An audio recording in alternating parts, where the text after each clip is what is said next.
Hello friends, কেমন আছো সকলে? নিশ্চয়ই খুব ভালোই আছো। আর আমিও ভালো আছি, কিন্তু অনেক দিন হয়ে গেছে কোনো ব্লগ ভিডিও তোমাদের সাথে শেয়ার করা হয়নি। তাই ভাবলাম যে চলো আজকে একটা মিনি ব্লগ বানিয়ে নেওয়া যাক। তো এটা ব্লগ বানানোর থেকে কম বলতে পারো একটা রেসিপি ভিডিও। তো আমি আজকে বানাতে চলেছি একটা চকলেট কেক, যেটা আমার ছেলের খুবই পছন্দের। তো সবার প্রথমে আমি কেকের বাটিটা রেডি করে নিয়েছি, A4 পেপার আর একটু তেল ব্রাশ করে নিয়েছি। এরপর আমি দুধের মধ্যে ভিনেগার মিশিয়ে রেখে দিয়েছি।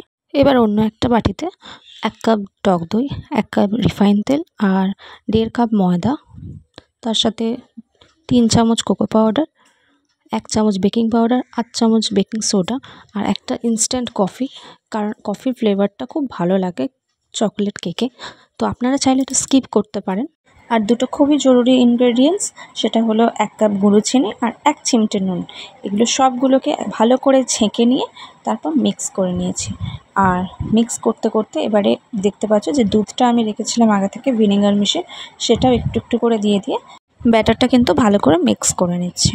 খুব ধীরে সুস্থে এটা মিক্স করতে হবে, কিন্তু বেশি ওভার মিক্স যাতে না হয়। আর ব্যাটারটা দেখো পুরো রেডি হয়ে গেছে। এবার আমি এটা এই বাটির মধ্যে ঢেলে নিচ্ছি, যে বাটিটা আমি রেডি করে রেখেছিলাম বেকিংয়ের জন্য। আর এভাবে একটু ঠুঁকে হাওয়াটা বার করে নিতে হয়। আর আগে থেকে আমি কড়ার মধ্যে একটু নুন আর একটা স্ট্যান্ড দিয়ে কড়াটা গরম করতে বসিয়েছিলাম।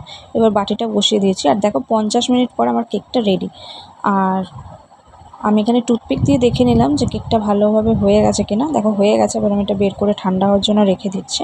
আর কেকের কালারটা একটু ডার্ক এসছে, এটার কারণ কিন্তু একমাত্রই ইনস্ট্যান্ট কফিটা। এবার আমি বোর্নভিল চকলেটটা নিয়ে নিচ্ছি এটা গানাশ বানানোর জন্য। সেটার জন্য আমি চকলেটের মধ্যে একটু বাটার দিয়ে দিয়েছি আর এরমভাবে ডাবল বয়েলিংয়ে এটা গলিয়ে নিয়েছি। এবার বানিয়ে নিচ্ছি সুগার সিরাপ। তার জন্য 1.5 চামচ চিনির গুঁড়ো আর 2 চামচ জল দিয়ে ভালোভাবে এটা গুলে নিলাম। এবার চলো আমি বানিয়ে নিই কেকের ক্রিম। আর তার জন্য আমি নিয়েছি হুইপড ক্রিম পাউডার। এই হুইপড ক্রিম পাউডারটা কিন্তু খুবই কাজের। এটা কিন্তু যে কোনো সময় কেক ক্রিম বানানোর জন্য খুব ভালো কাজ দেয়। তার জন্য লাগে একটু ঠান্ডা জল বা ঠান্ডা দুধ, সেটা দিয়ে ভালো করে এটাকে বিট করতে হয়। বিট করে এটাকে আমি ফ্রিজে রেখে দিয়েছি। এবার আমি কেকটাকে ডিমোল্ড করে নিচ্ছি। তো আস্তে আস্তে আমি কেকটাকে ডিমোল্ড করে নিলাম। আর দেখো পেপারটা এবার আমি সরিয়ে দিই। কি দারুণ কেকটা এসছে, তোমরা হলে একবার দেখো।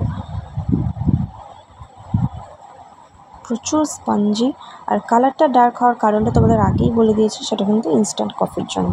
আমি এটা দুটো লেয়ারে কেটেছি কেকটাকে। আর এবার আমি এর মধ্যে সুগার সিরাপটাও ভালোভাবে দিয়ে দিচ্ছি। এটা কিন্তু খুব ইম্পর্টেন্ট। আর এবার ফ্রিজের মধ্যে যে ক্রিমটা রেখেছিলাম, সেই ক্রিমটা দেখো কতটা ফ্লাফি হয়ে গেছে। এই ক্রিমটাকে আর একটুখানি ভালোভাবে বিট করে নিয়ে এটা কিন্তু কেকের মধ্যে ভালোভাবে লাগিয়ে নিতে হবে। এরপর আমি সেকেন্ড লেয়ারটা দিয়ে আবার সেম প্রসেসে একটু সুগার সিরাপ দিয়ে তারপর ক্রিমটা লাগিয়ে নিচ্ছি। আর সবার লাস্টে দিয়ে দিচ্ছি এর মধ্যে চকলেট গানাশটা আরেকটু লিকুইডি করে আমি এর মধ্যে ভালোভাবে লাগিয়ে নিয়েছি, যেটা আমি অফ ক্যামেরা করেছি। আর তারপর আমি এটা মোটামুটি আধ ঘন্টার জন্য ফ্রিজে রেখে দিয়েছিলাম, যাতে এটা ভালোভাবে সেট হয়ে যায়। এবার দেখো কেকটা কাটিং করার টাইম। আর এই কেকটা কাটিং করার সময় আমার ছেলেমেয়েরা একদম অস্থির হয়েছিল যে মা কখন কেটে দেখা। তাহলে চলুন ভিডিওটা আমি এখানেই শেষ করছি। আর যদি ভিডিওটা ভালো লেগে থাকে তাহলে লাইক শেয়ার কমেন্ট করতে ভুলবেন না। খুব তাড়াতাড়ি আসছে এটা নতুন ভিডিও নিয়ে, ততক্ষণের জন্য টাটা।